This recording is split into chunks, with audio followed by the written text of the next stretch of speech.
All right, here we go, guys. I want to welcome you to Free for All Friday and our version session of Advanced Sales Closing Techniques. Very excited to be here. Glad to have you guys with us. Think you guys are going to get a tremendous amount out of this webinar because this is quite unlike anything I think I've ever done before. And I know most of you guys need this like a drowning person needs a life raft. So without further ado, let's go ahead and get into this quickly. So here's what you're going to learn. Why learning to sell and close is the number one skill to doing more deals and making more money. That, I believe, is what you guys all want, right? You all want to do more deals and make more money? Otherwise, you wouldn't be here, right? How to close like a pro, the 7-step professional sales process, how to handle objections, and then we're going to walk through the example closing techniques that I use and that you can use in that you can implement immediately today in all of your prospecting ventures, whether you're doing wholesaling or contract assignments or subject to or owner finance or straight cash purchases, no matter what it is. We're going to walk you through that and how to handle the objections and then how to actually close. So let's talk about why learning to sell and close is the number one skill to doing more deals and making more money. First, and this is so unbelievably overlooked by most people. Every business is in the sales business. Every business. You've never heard of any business going out of business because of too many sales. No, you've heard the exact opposite, right? Why do businesses go out of business? They don't have enough sales, right? You've never heard anybody going out of business because they had too many sales. Every time two people get together, whether it's business or not, a sale is made. Either you sell them or they sell you. The key is to understand it when it happens and to learn to master it so that you are the person selling, not being sold. What's the one thing you always want more of in business? It's more sales, right? Yet amazingly, this is not the core foundation, the very first thing that people are generally taught when they get into the business realm or into real estate or real estate investing or anything else. They're not taught how to professionally sell and close, but we're going to go ahead and bridge that gap today. And improving your closing ratio means you spend less money and less time on marketing and you burn up fewer leads. I mean, what's the cost of one lead that you generate? If you're doing any type of paid marketing or advertising, sending out mailers, anything like that, what is the cost to you in the time and money and effort that you put in to generate that lead to then lose it because you're inept at sales or not completely professionally trained or something happened that you couldn't handle? What is the cost of doing that? And how many times have you done that? How many deals have you lost because you didn't know how to close them? Here's the problem. This is the one thing that the real estate gurus don't teach. It's sales. It's the very first thing I always teach, because once you've got the core foundation of sales and closing ability down, it translates and transfers over to any industry, not just real estate. You could go sell software. You could go sell vacation packages, sell widgets. It doesn't matter. Once you're proficient at selling and closing, you're going to make money in any industry that you go into. So what they do instead of teaching you how to sell and to close is they tell you to spend money on systems, spend money on marketing, generate leads that you are not prepared to handle. It's an exercise in futility. And people follow these programs and these courses and they spend the money over and over and over again on the next bright, shiny object when what they're looking for, the thing that they're missing, is only one thing. It's not some big fangled new system, some magic pill that somebody's got. The core thing that they're missing is how to sell and close. The beautiful thing is that sales is a process that can be taught. Okay, it absolutely can be taught. I was taught how to sell and close. You can be taught how to sell and close. Anybody can be taught how to sell and close. So the question is, if this is the most paramount thing to any business anywhere, why is it they don't teach it? And the answer is that most of them have never been professionally trained and quite frankly don't know it. They're playing a numbers game. They're throwing darts at a dartboard. They're oversaturating markets without pre-qualified leads to bring all these leads in so that they can, basically have you do the exact same thing. to bring in more leads than they can handle. And, through strictly just an equation of eventually somebody's going to say yes, they get to getting deals done. And that's not the way you want to be. Okay. So what they do instead of teaching you how to sell and close is they befuddle you with setting up all these systems, right? Everybody's got their system and they're this and their CMS that you're CRM that you got to set up, and Podio and Zoho and all these other things that they want to make you waste time setting up before you do the most important fundamental thing, and that is to learn how to sell and close. Because the second that you learn how to sell and close, you can immediately get on the phone or go live face-to-face with a prospect and start making money. That is why it is the very first thing that I ever teach people in any business that I'm doing, because it is absolutely key. Systems are wonderful. I have a lot of systems. I use a lot of automation. I use Podio myself. I use a lot of other things that integrate to help automate and scale businesses, but without an ability to convert and close, it's all wasted, because there's no prospects that are going in. There's no closings that are happening. There's no funding that's happening as a result of all of that automation and scaling and lead generation. That's not what you want to do. So they teach you how to set these systems up, right? All these processes. And the whole purpose of that is to do what? To generate leads, right? You want to generate leads. Problem is, you don't know what to do with them. You're not qualified to handle them. You haven't taken them through the process. You don't know the process most of the time. You haven't taken them through the process to get them pre-qualified. We'll go through all that here in a second, but you haven't taken them through the process to pre-qualify them, to build rapport, right? To present what you've got, whatever you're doing, whether it's in real estate or real estate investing or whatever, to then, take them through the trial close process, handle the objections, and close them out, right? You don't know how to do that yet in most cases. So leads come in, and guess what? Leads go right back out, and somebody else is going to get them. And guess who's going to get them? The guy that can close, or the girl that can close. That's who's going to get them. But the beautiful thing is it's going to be taught. So what you don't want to do is you don't want to do what most people do, all right? They want to get into business, and they think that they're some sort of professional, but it's not really professional at all, because they've never taken the time to get professionally trained on the most important facet component there is in any business, and that is how to sell, right? The way that you sell and you close like a pro is education and practice, and I cannot emphasize this enough. Constant education and practice to understand what it is that you're doing,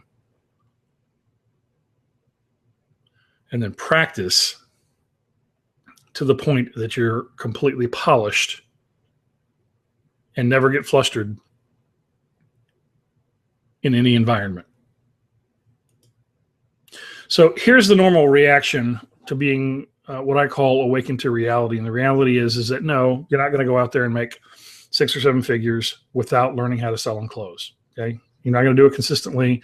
And if you get lucky enough and fall into something, the problem is that eventually the markets are going to shift. Something's going to change. And without having developed that skill set, you go from making money to being broke and having to start over with no real core foundation of how to do that. Once you've learned how to sell and close, you can transfer it to any industry. Doesn't make a difference. Okay. So this is what most people do. I get this all the time on the coaching side. Oh, I want to make 6 figures and I want to be self-employed.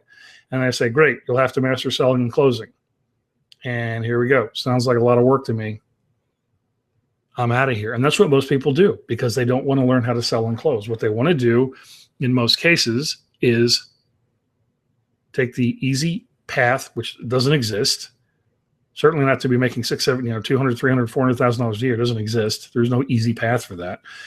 And they want to buy a course. They want to attend some seminars or webinars or whatever, and feel like they've got now an annuity that's going to pay them out $10,000 plus per month without them having to do anything, without them having to come out of their comfort zone, without them having to learn. They simply think that they're going to implement some system that's going to be a cash money machine. It doesn't work that way. It doesn't work that way for me or for anybody else. So let's talk about education. Why is this so important? Well, to be continuously successful in anything requires continual education and continual practice. And the way I like to relate this to is this. Did Michael Jordan ever stop learning and practicing even after winning multiple NBA titles? Absolutely not. Come on. Take a look at the professional athletes. They're at the top of their game. Do they ever stop watching film, learning new plays, learning new routes, learning new defenses, practicing on a daily basis? No, they don't ever. Through the course of their career, they never stop learning and they never stop practicing. And if that's what professionals do, why aren't you doing that? That's the key thing that most people don't ever ask themselves. They're busy working, they got families, they got this. But to get the results that you're looking for, you're going to have to get educated. All right. Most people don't want to read. I understand that. We're in the digital world now. It's all video and Facebook and Twitter and all this. But unfortunately, you're going to have to get yourself educated to some new things that perhaps some other people aren't doing. And then once you've done that and you've been initiated, which you're about to be right here in just a few minutes, you have to practice. And people don't want to practice. All right. Nobody wants to practice. But practice makes perfect, right? Isn't that right? Yes, no, I don't know. What is he saying? He's saying, no, false. Practice makes permanent. And in the sales arena, that's exactly what it does. Practice makes you not only perfect, but it also makes it permanently ingrained in your mind so that when you get an objection, and you're going to get a lot of objections in sales, and objections are a good thing, right? They signify interest. When those things happen, you have to be prepared and able to deal with them. And the only way that you're going to be prepared and able to deal with them effectively, and let me make this say this a different way, cost effectively, so that you're not burning up leads unnecessarily, is to practice. So I'm going to tell you what I did. When I first got professionally trained on sales, I was taken by a company and flown up to Greensboro, North Carolina, Winston-Salem, North Carolina. And we sat for, I think it was a week, being taught professional sales closing. Best training I've ever had. Absolutely fantastic. They took us through the bulls, owls, lambs, and tigers, 4 buying personality types, took us through a DISC profile so we could understand our own personality types, and then understand the different personality types that we would come across in sales. And you need to understand this because not everybody's the same, and the exact same approach doesn't work with everyone. So you can be like a telemarketer and use the same spiel every single time, right? Which is not going to work. Or you can be a chameleon and understand who it is, but this only comes from education now. Understand the personality type that you're talking to, and then modify your approach. And this happens real time when you're talking to them, when you're face to face with them. You have to modify your approach based on their personality type, not yours, not the pitch that you've got, not the script that you have. None of that stuff matters. You have to be able to modify yourself based on the person that you're talking to. More importantly, you have to be able to identify the personality type that you're talking to. And if you guys have never been through any personality profile training, you're way behind the 8 ball, because you need to understand what makes these people tick. When we get into further webinars and we talk about the 4 different buying personality types, and if you ever take the what's called the BOLT test, you'll understand how imperative it is to understand personality types and who you're dealing with, because everyone has to, each one of the 4 have to be sold differently. There's a different approach that works with each one of them, but if you don't know what that is, guess what you're probably doing? What everybody else is doing. Same approach, same pitch every single time. And if that's the case, your closing ratio is nowhere near what it should be. So here's what I did. Once I got professionally trained, okay, I still didn't have any real world experience. I was professionally trained at that point. I then got another guy that was in the office who was a master closer. And I had sat with him and shadowed him and watched him close and close and close and close. And I saw this guy get hit with every objection known to man.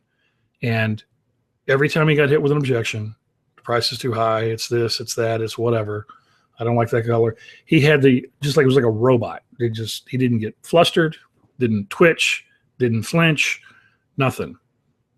The response to that objection just rolled right off his tongue. People got the answer they were looking for, and they whipped out their checkbooks, and he made money. And I said, that's what I want to be able to do. Handle those objections when they come like that, right? So I told the guy, I said, listen, what I want you to do is every time we pass by each other in the office, out on the lot, whatever anytime we're on the phone, whatever, I want you to, out of the blue, hit me with an objection.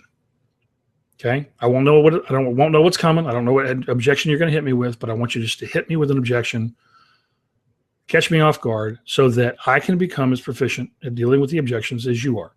And I got out 3x5 cards and I wrote every objection down, and I wrote on the back of the 3x5 card the answer to that. And I just wrote like flashcards, like being back in school.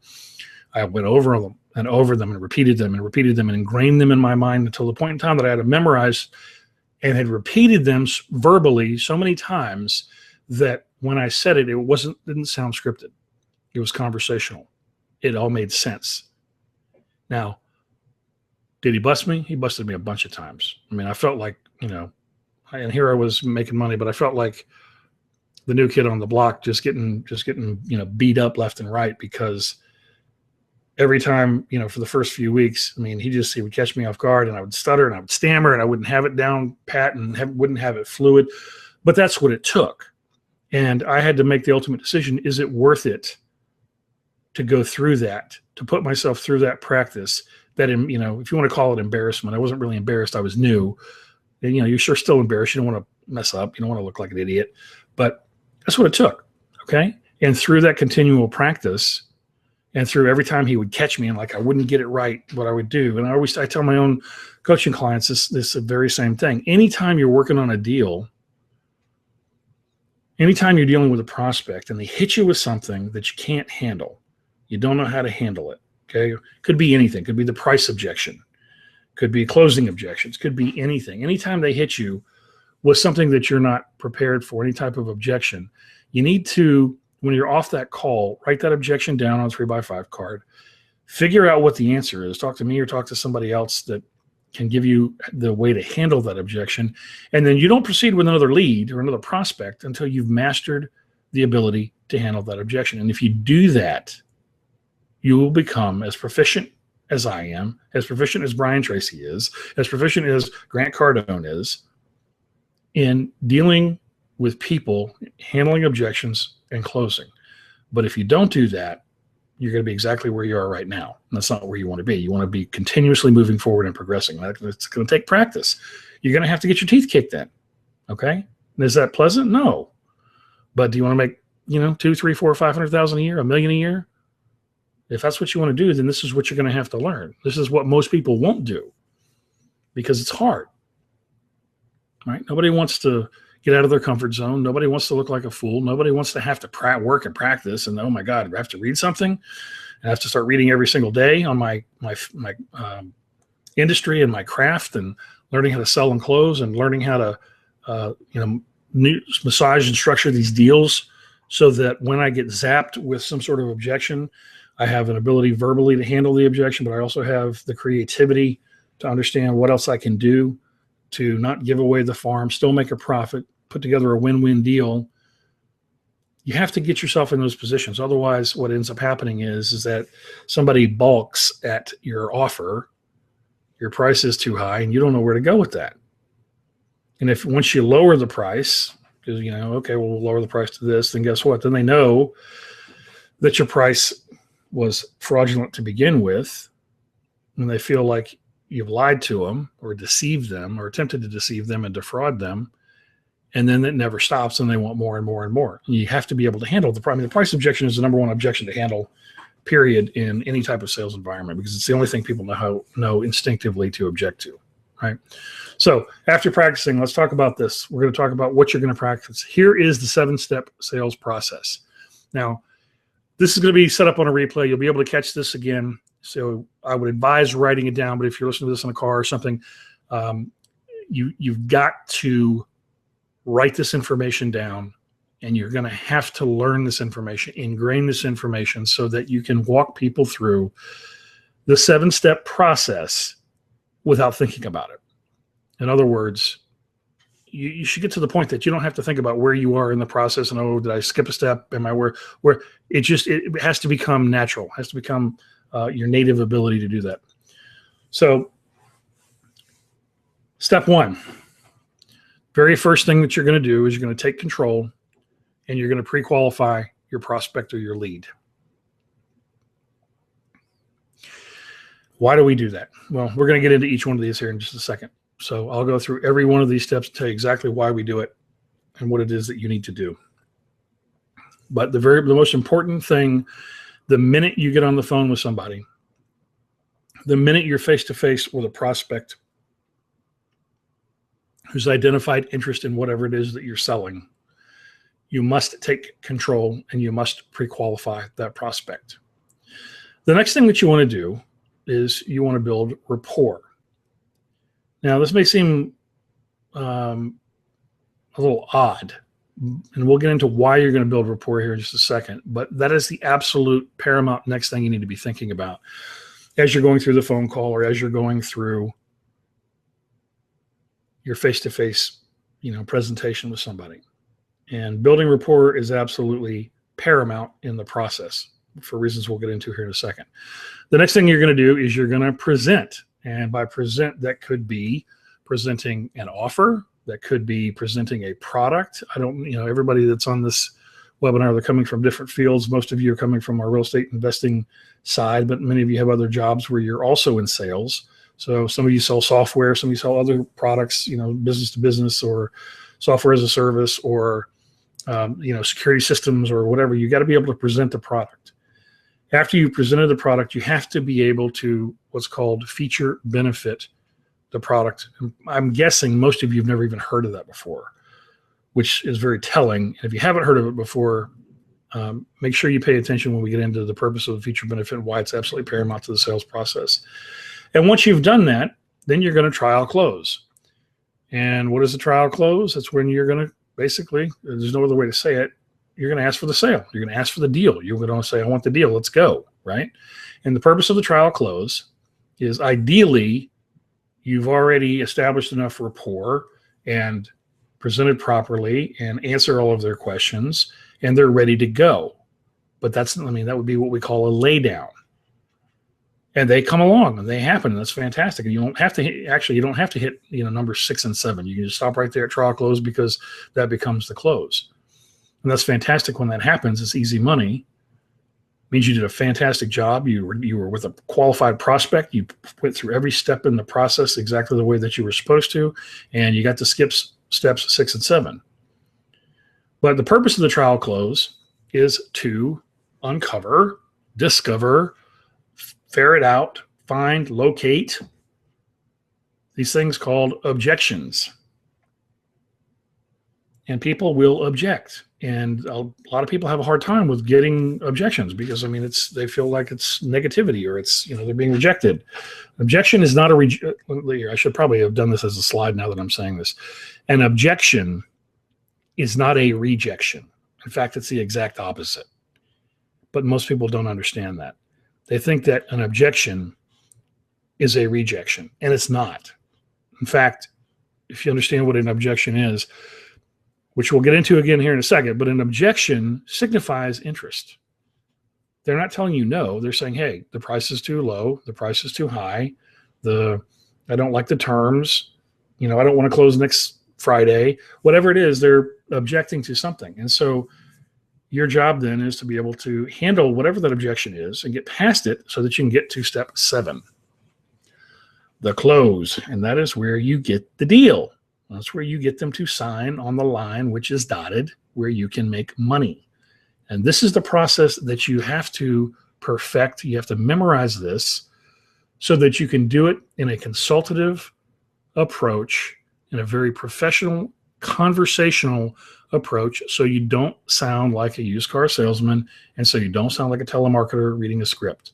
Has to be a natural flow. And that's why we talk about you've got to get educated and you're going to have to practice to the point that you can handle all 7 of these steps without somebody feeling like they're being sold. Let that sink in for a minute. You're going to have to handle all 7 of these steps without someone feeling like they're being sold. The desired goal is for you to have a conversation with somebody and get them to a yes through a conversation for what they perceive to be a conversation. Conversation that leads to a win-win deal. And if you've ever listened to any of the recorded sales calls I do, that's exactly what happens on all the calls that I put up for you. if I get to a close, which most of them, thankfully, I do. And we've got calls up there that are 2 hours that go through this entire process. But you'll never hear me deviate from this exact process right here. This is exactly what it is. It's so ingrained I don't have to think about it anymore. And the only reason I don't have to think about it anymore is because it was memorized. I mastered each step, and then I practiced each step over and over again in practice before being put out on the field to score the winning touchdown. And when I was out there on the field, I got my teeth kicked in a bunch of times and realized where I was making mistakes, what else I needed to educate myself on in practice. And I did that, and I practiced and practiced and practiced. And I'll tell you, the very first time that you professionally sell and close somebody, it's unbelievable elation. I mean, you're like, oh my God, that actually worked. Okay. And there's no conflict. It doesn't feel like it's not a win-win deal. Everybody's happy. It's fantastic. And you make money, and you'll make more money by doing it this way. So let's go through these 7 steps real quick, and then we'll get on to some of the closing techniques. So why do we pre-qualify? Short answer is so we don't waste time. And the time that we don't want to waste is our time. Okay. I don't like to waste time. We don't have time to waste. Your life is made of time. You trade your time for money. You trade your life for money. I don't want to waste time with people that are not qualified. Okay. So far from your own personal perspective, you don't want to waste your time dealing with somebody who isn't interested, doesn't have the ability, where they're called tire kickers. You don't want to waste time with those. This is why we pre-qualify up front. Okay. And quite frankly, from a business, you don't want to waste somebody else's time either, taking them down a path on something they can't do because they can't afford it or because it's just not going to work for them. You're looking to create win-win deals. So you want to pre-qualify and make sure that the prospect matches your criteria up front before you get into a 20, 30, 40, 50 minute, hour and a half long presentation and close to get them where you want them to go. All right. So we always pre-qualify. And we talked about this a few minutes ago.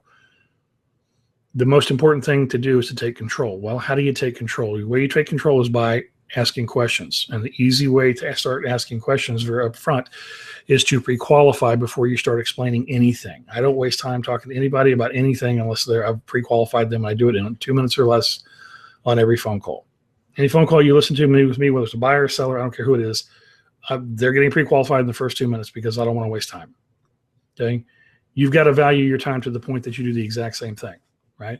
Don't waste time because that's time that you could be spending on another deal, marketing another property, marketing another product, whatever type of other deals you guys are doing, spending time with your kids. Do not waste time. Pre-qualify 2 minutes or less from initial contact. Period. End of story. Don't do it any other way. No professional salesperson does. Okay. That's what you're going to have to do and have to master. The way you do that, by asking questions. Now, here's the thing.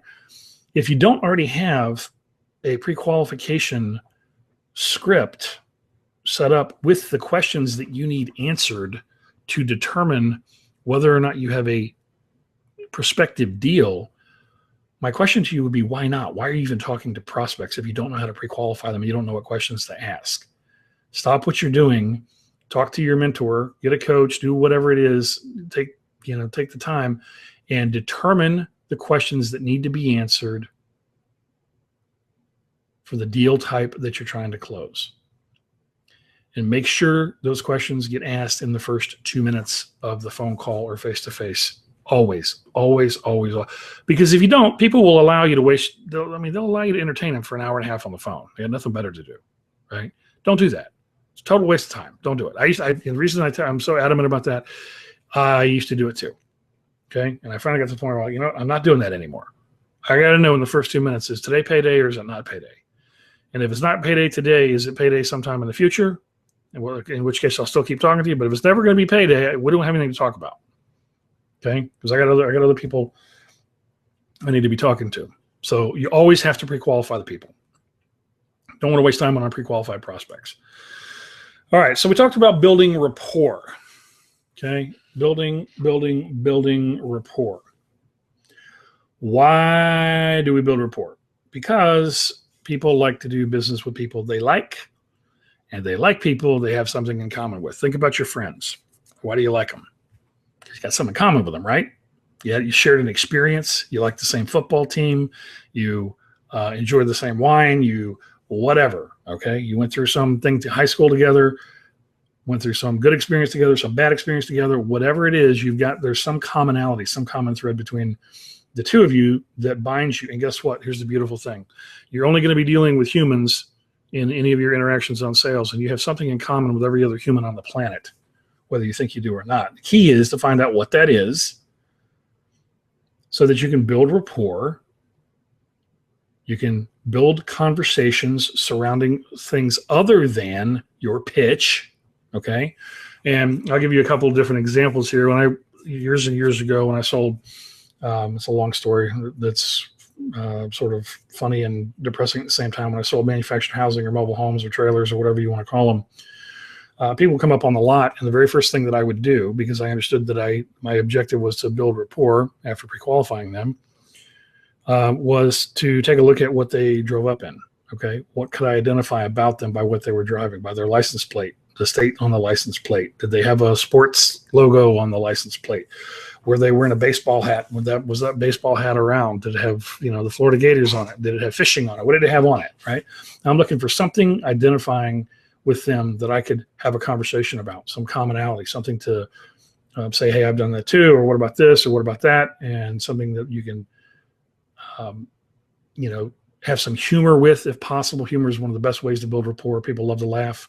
So I'm always looking for those opportunities when I'm talking to people, okay? And not for any devious ulterior motive purpose, but to genuinely build rapport and build a relationship with somebody that I'm going to be doing business with, okay? When you get into sales situations, they can be very, very tense, okay? You have prospects that are contacting you. Generally speaking, they're going to want something from you, whether it's a product or money, depending on what type of prospect it is. And they can be very tense situations. So your job is to break the ice, and it's very easy to break the ice by building rapport. If you've never read it, make sure you pick this up today without fail. You can get it on Audible, so you can listen to it in the car if you have to. You can pick it up on Amazon. Get How to Win Friends and Influence People by Dale Carnegie. Okay, that's all it's about, is building rapport. I read that book 25 years ago, hell, maybe even 30 years ago now.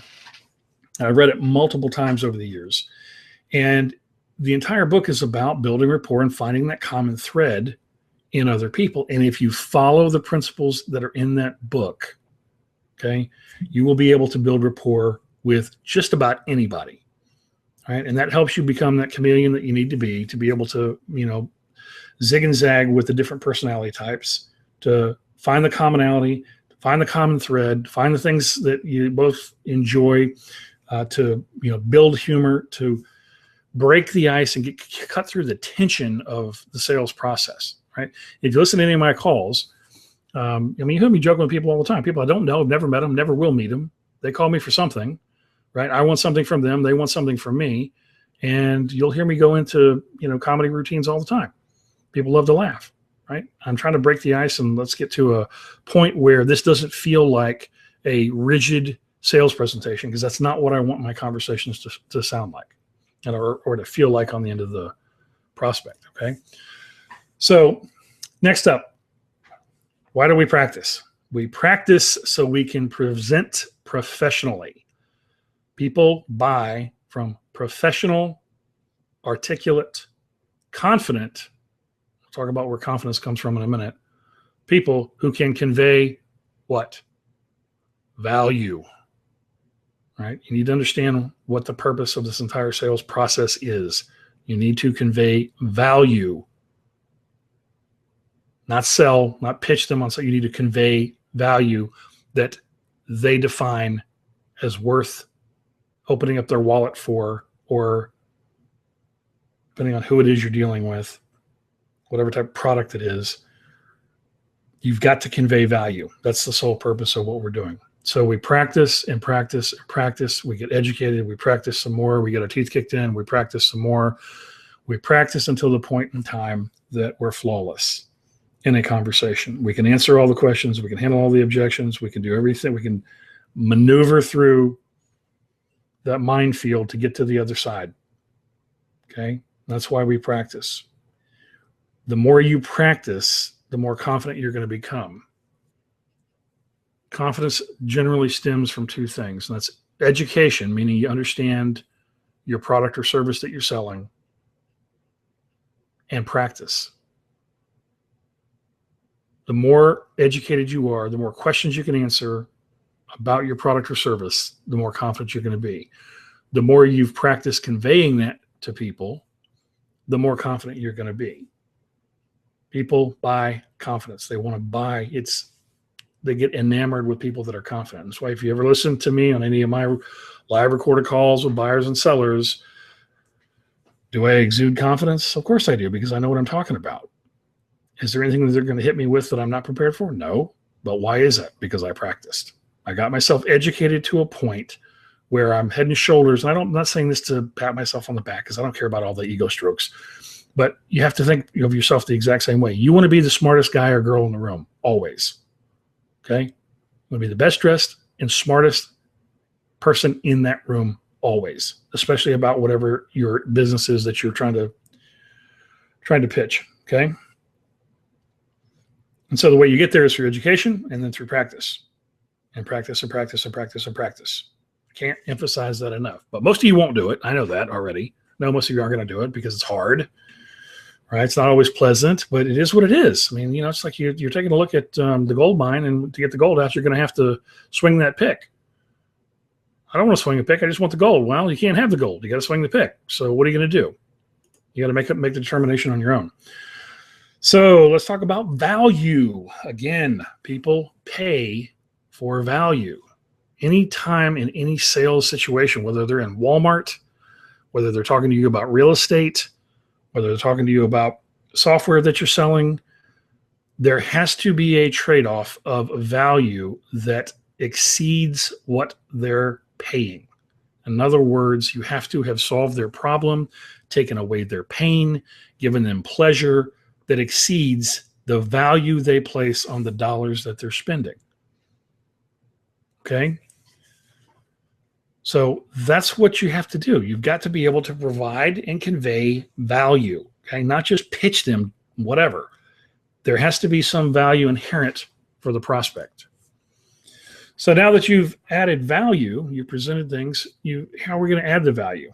This is the reason that we feature benefit the product or service. So if you don't understand what feature benefit means, I'm going to explain this. As you're walking people through the sales process, I'll give you a couple of examples. And I don't want to confuse you guys too much with the language here, but we'll compare a lease option versus a contract for deed like I use that's written in compliance with the IRS installment sales contract guidelines. So, Mr. Buyer, the contracts, and you're getting something that's much better than a lease or a lease with an option. Let me explain to you why that is. Contracts I use are in compliance with the IRS's installment sales contract guidelines. Okay. That's what's known as the feature. The feature is, and I'm telling you guys this, not the prospect. The feature in this scenario is the contract is in compliance with the IRS installment sales contract guidelines. Well, what does that mean? How does that provide me any value? What does that mean to me? It doesn't mean anything. It's a bunch of gibberish, right? But that's the feature. Now, watch me create value. Watch me create the mental connection in their brain that has value far and away above a lease option deal. Okay, so here we go. So, Mr. Buyer, the contracts I use are in compliance with the IRS's installment sales contract guidelines. What that means to you is that you're going to be able to write off 100% of the monthly payment that you're making, because the payment is strictly interest and property taxes. Now, what that means in English is that if you follow my instructions and you amend your W-4 and what the IRS calls the anticipation of the tax deductibility of the mortgage payment, you will immediately increase your net take-home pay at your job with real spendable cash, not some credit, of $500, $700, $1,000 per month in real take-home pay. And the reason for that is because the payment that you're making is tax deductible. So the feature, we go back to this again, the feature was the contract is in compliance with the IRS installment sales contract guidelines.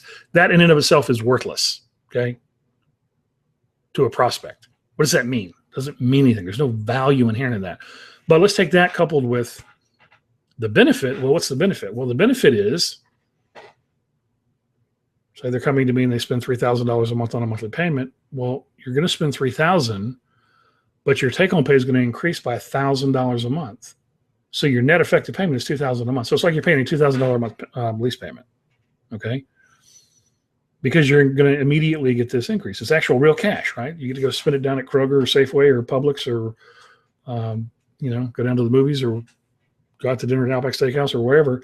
That's real cash that you get to spend. So the feature, contract in compliance with the IRS sales contract, IRS installment sales contract guidelines, benefit cash in your pocket immediately of substantial amount. That is unbelievable value for a buyer, okay?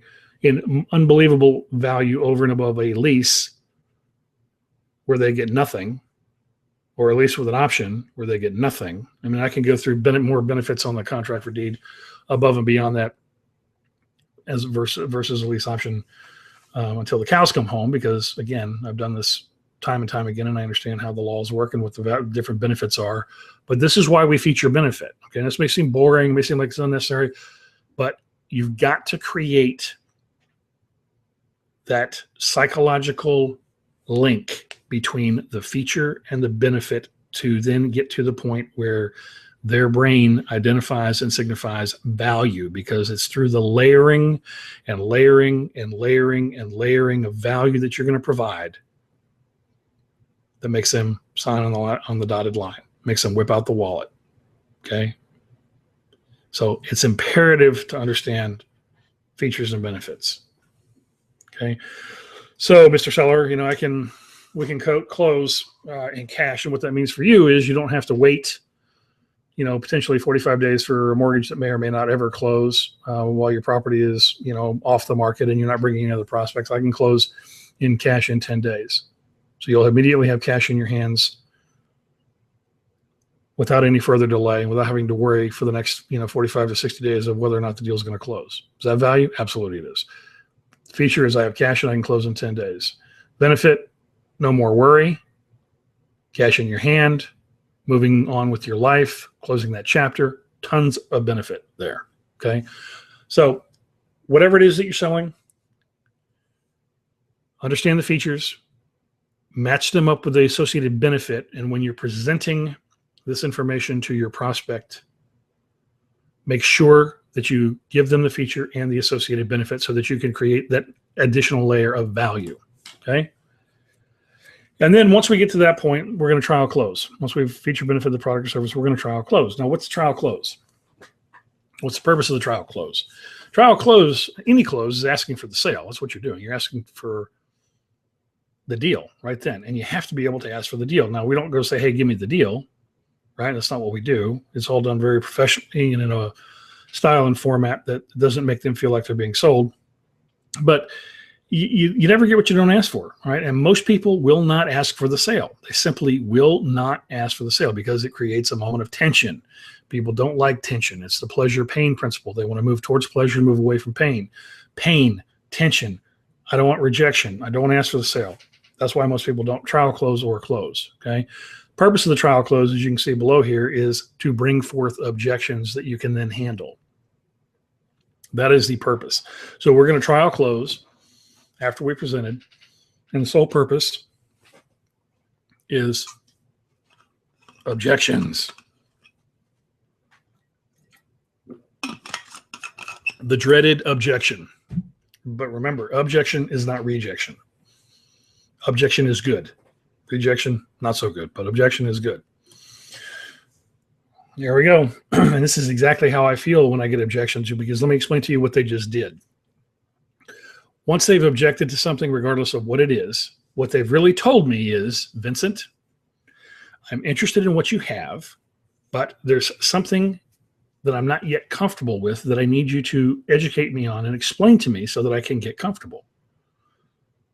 As a professional salesperson, that's my job, is to get that objection out so I can find out what it is they're not comfortable with, educate them, help them make a new decision based on new information, and get to the close, right? So if we go back to this one here, trial close, what am I doing here? Go back to trial close. I'm setting up the slam dunk. That's the whole purpose. I want the objection to come out. And basically what they're going to do, if you follow through with professional sales, and it's the 2/3 rule. And it's equated to you have 2 ears and 1 mouth, and you should use them in that proportion in sales. And that means that you should talk 1/3 of the time and listen 2/3 of the time, because it's like a game of battleship. If you shut up and listen, they will give you the coordinates to sink their battleship. And you want those coordinates, but you're not going to get those coordinates unless you trial close and you get those objections out, because objections are fantastic, because now you got something you can deal with. An objection that's vocalized gives you opportunity, versus an objection they have that's not vocalized that you can't do anything about because you don't know what it is. There's no way to handle an objection that you haven't been told what it is. And that's the reason that we trial close. We want to push that objection out. What is it? Why are we not moving forward right now? What's the deal? Let's find out. And then we can deal with that and move on. And then it's time to drop the hammer. My favorite part: close. Close, close, close. Okay? You have to be able to ask for the sale, ask for the deal, ask them to move forward. Then there's many ways to do that. You're not saying, hey, give me the deal. Although I've seen that work too. That's not the way professionals do it. You've got to be able to drop the hammer and close in a very professional, non-confrontational methodology that I will teach you here on exactly how to do that, to get them to move forward, to sign the paperwork, to cut you the check, to send you the wire, to whip out their credit card, depending on what type of sale you're involved in. You've got to close. I mean, you have to. And unfortunately, most people won't close. So they skip 2 of the steps in the sales process. They'll waste. Here we go all the way back here. Let me show you this real quick. So what they do is in most cases, they won't pre-qualify or take control, but let's assume they do that. They'll talk to the people. But build rapport. Maybe they do, maybe they don't. They normally want to skip right to presenting, feature benefiting. Most of the time they don't know about, so they want to go to presenting and then skip feature benefiting, trial closing, handle objections, and closing. They want to go to present, and then they want the person to lay down and give them a check, or lay down and sign the contract. And it doesn't work that way, unfortunately. So you need to understand that entire 7-step process or 6-step process prior to this, the entire purpose is to set up the close. I mean, this is the grand finale, okay? This is where you have to go in and close. You have to do that. And if you don't do that, you're not going to make any money, all right? Or you're going to continue suffering, pardon me, and struggling in ways that you have previously, which is totally unnecessary. Don't have to do that. You just have to follow exactly what I'm showing you right here to a T, because you want to get to the point where you can close, right? You have to. And if you don't value your own time, you won't close. But you have to. And here is what you need to be thinking about throughout the entire process. It's what they call ABCs. Always be closing. Always, always, always be closing. The entire time that you're on the phone or live face-to-face with a prospect, you have to be zoned in and focused like a tiger hunting his prey. Nothing allowed to interfere with your focus or deviate. The sole focus is to close. It's to get to the close, but we're not going to race to the close. We're going to follow the steps, pardon me, and we're going to get to the close. Now, let's talk about this. Why do most people don't close? Why won't they close? Because they fear rejection. But here's the problem.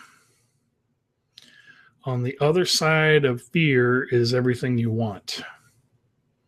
So you've got to get to the point where your time has value enough, your kids are important enough, your life is important enough to not allow your time to be wasted, to the point that you will ask the question, because the prospect is there for a reason, and the reason is they want to be closed. But they want to be closed by a professional.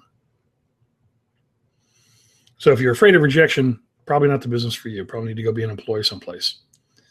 Okay? Like Judge Smales said in Caddyshack, the world can always use more ditch diggers. That's not what we are. We close. Okay? We don't fear rejection. No doesn't mean no, always, in sales. They say the average is it takes 5 no's to get to a yes. No, that's true and not true. It can be true in certain instances.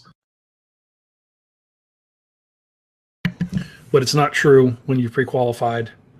You've got targeted leads that are coming in that have been, pre-qualified through your marketing, and then you take it a step further and pre-qualify them again. You shouldn't be getting no's. You should be converting it at probably no less than 80%. So in other words, 8 out of 10 people that contact you that are pre-qualified, you should be closing. You're not going to get along with everybody. There's going to be personality conflicts. You don't click with everyone. Unfortunately, that's the nature of it. You're not going to close everybody. Nobody closes 100%, but you need to be to the point where you're closing 80%. So 8 out of 10 people that are in front of you, you're closing. Okay. You don't fear rejection.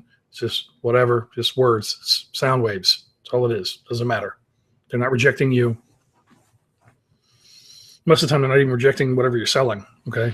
But if you don't take them through the process correctly, you're never going to find out. It's not really a rejection. In many cases, it's an objection. So let's get to the meat of why you're here. The sample closing techniques. I'm going to show you a couple of these that you guys can implement immediately if you're doing REI, real estate investing.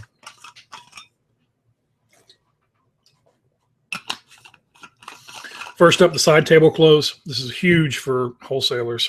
Huge, huge, huge close that most of them don't know. Next up, the silent close, the alternative choice close, the if I could, would you close, the why don't we get started right away close, and the assumptive close. All right, and I've used every single one of these very, very effectively. So let's talk about the side table close. Side table close is an example. Would be you're in the midst of a negotiation and the prospect is hung up on something. Could be price, depending on what type of deal you're doing, your price is too high or too low. Could be timing, could be terms, could be interest rate, could be anything. Okay. And the reason that they don't, after you trial close them, the reason they don't want to move forward, their objection is X. And as you're going through the process, you're having a hard time getting them off of that. So before you waste any more time with a prospect that you may never get anywhere, you want to understand is if, once we get through this objection, are there any others? I want to find out if there are any others. So, okay, we get to a stopping point where the price is the objection, the interest rate is the objection, the term, the payment, the whatever is the objection. They're not moving forward because of that. So I say, okay, Mr. Prospect, let's side table that for a minute. And what that means is let's go ahead and put that over here on this table. Okay, we put it over here on the side table for a second, and we're going to come back to it in a minute. So let's side table the price, the payment, the interest rate, the whatever for just a second. Other than the price, is there anything else stopping you from moving forward right now? All right. Now, when you say something like that, when you use that type of a close, most of these closes you're going to use in tandem. So in this example, there are two closing techniques that would be used. One is the side table close, and the other is the silent close, which we're going to get to next. But I'll show you how it works. So, Mr. Prospect, let's side table the price for a minute. Other than the price, is there anything else stopping you from moving forward right now? And then you shut up. That's called the silent close. Okay, here we'll go to that real quick. The silent close. He who speaks next loses. And by loses, they're not really losing because you're closing somebody in a product or service that they already want. So I don't mean they lose like you're one-upping them on anything, but it's from a negotiation standpoint. We're talking about a negotiation here. The person who speaks next loses. Now, let me explain to you how this works. Most people cannot do the silent close. I have made a ton of money from the silent close, and I'll show you how it works. I'll go back to our other example.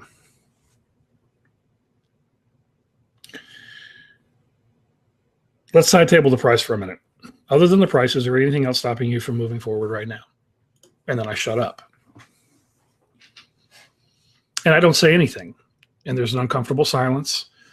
And people hate uncomfortable silences. So even if he doesn't want to tell me something else, the prospect, because I'm not going to say anything else, I'm just going to sit there. And I mean, I've done this for sometimes, 45 seconds to a minute, minute and a half with a problem. I mean, you think that doesn't sound like a whole lot of time. Sit there and stare somebody face to face, eyeball to eyeball for that period of time without saying anything while they're processing and contemplating and seeing who's going to break first. And you'll see just exactly how long that is. People will rush to fill the gap of silence because it's uncomfortable for them. It's not uncomfortable for me, but it's only because I've done this so many times. Silent close, absolutely huge. But you have to be able to shut up. Most people cannot do that. If you can shut up, they will then tell you everything you need to know. Okay? Or they'll sign the paperwork. It's one of two, depending on what type of close that you're using. I'll give you another example of two closes that work in tandem here in just a second. We'll get down to the assumptive close in a minute. So here's the alternative choice close. And most of you guys have seen this before. It's been used on you very poorly, I'm guessing. But you probably have heard this. I mean, I'm sure you guys have, anybody trying to set up an appointment with you, well, what sounds better, Thursday at 4 or Friday at noon, right? That's what's called the alternative choice close. That's done very poorly to the point now that people hear that, you know, they know it's, you know, a nonsensical closing technique. So you've got to use this one correctly. Alternative choice could be, would you like red or blue? Do you like ice cream or sorbet? Do you like, you know, would you prefer blah, blah, blah? Okay, in this example here I used, would you prefer closing all cash at 60% of fair market value or closing full price on no money down under finance terms? Alternative choice. The seller decides. I can close in cash right now at 60% of fair market value, or I'll pay full price if you provide me the terms I'm looking for, which I want no money down on or finance. Alternative choice. There's no pressure. Hey, here it is. Which one? Which one would you prefer? Now, combined in there to a certain extent are two other closes if it's done correctly, and I'll show you how that works. Would you prefer closing all cash at 60% fair market value or closing for full price on no money down owner finance terms? That's the alternative choice close. But tied in there also is the assumptive close, which we'll get to in a minute, because I'm already assuming that one of those is going to be acceptable. When I say I'm assuming that, I'm acting as if one of those is going to be acceptable, the assumption that one of those is acceptable. It's not in the realm of possibility based on the conversation that one of those wouldn't be acceptable. That's the way that it has to be presented. So we have the alternative choice close, we have the assumptive close, and then we have also the silent close, because after I say that, I'm going to shut up. And I'm not going to say anything. And you have to get to that point too, okay? So when you guys are in, you find these deals that, you know, maybe don't make sense because the guy wants too much money on a wholesale deal or a contract assignment deal. You know, he wants 80, 90% of fair market value, and you can't give him that. And you know he's probably not going to get it anyway. You can say, listen, Mr. Seller, you know, would you prefer, I mean, I can close in cash at 60%. You know, I'm an investor. I can close in cash at 60% of fair market value, or if you're willing to accept terms, I can close for full price, no money down, owner finance.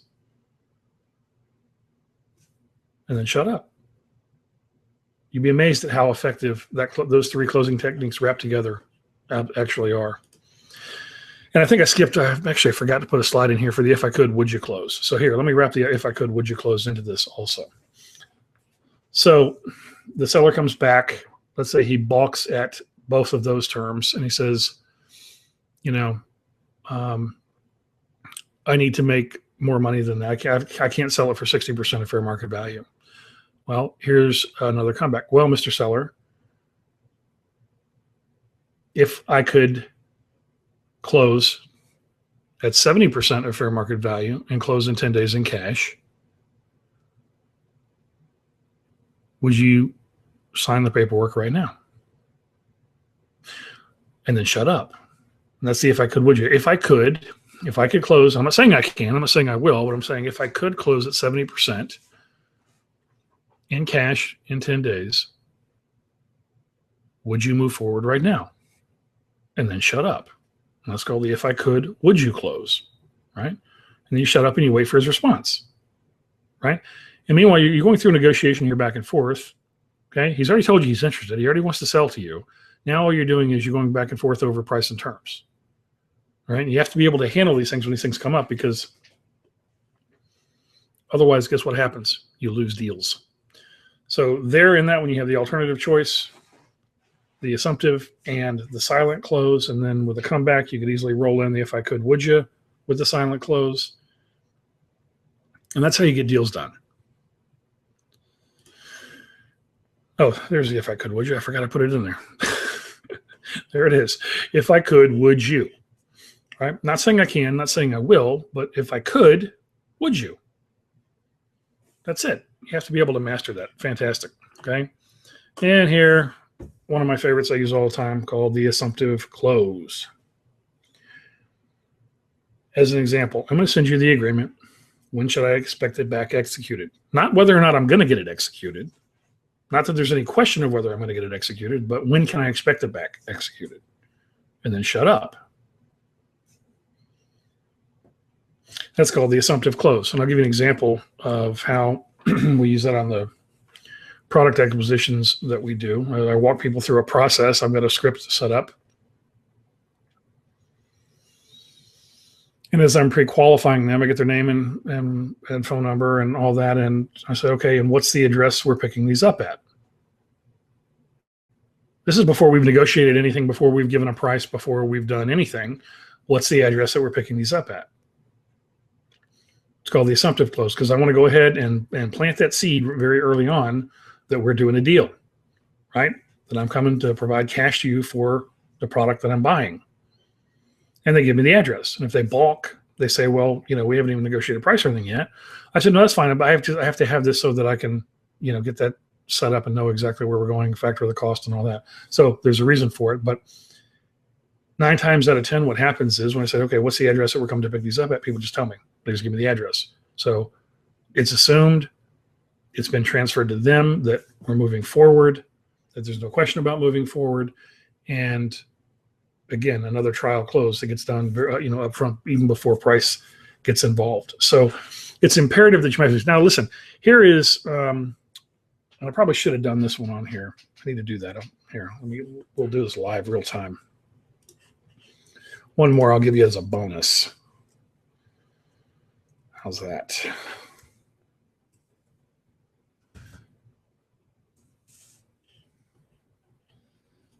So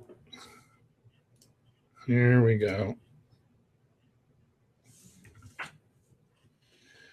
Create a new slide here, and this new slide is going to be what is called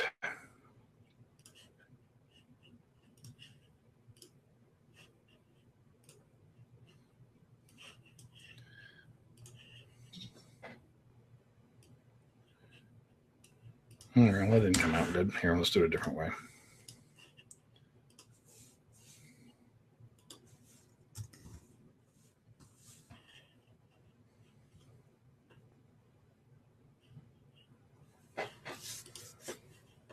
This is a good one. You guys are going to love this.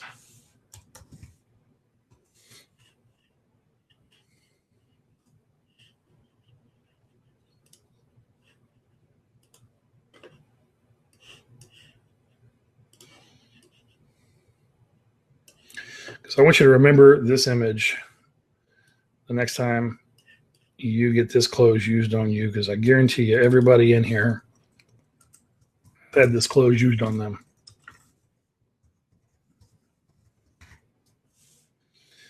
It is called the appealing to the higher authority close.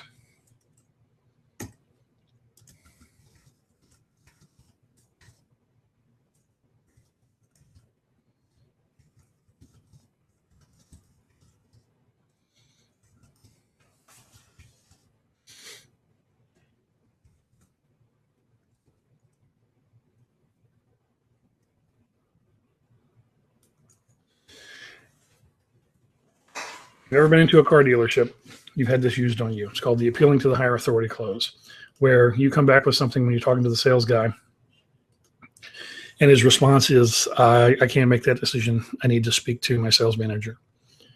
What is it? What did he just do?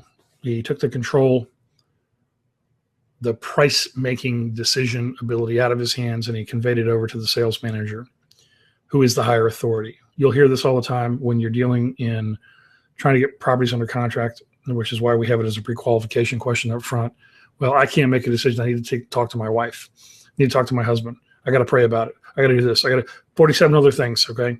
It's always some getaway that they're trying to do as they try to appeal to the higher authority. Okay.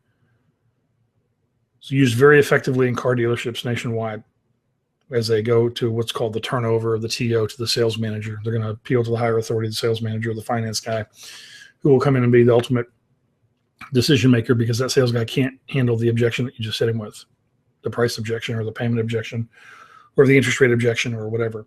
But you guys will also hear this on the real estate side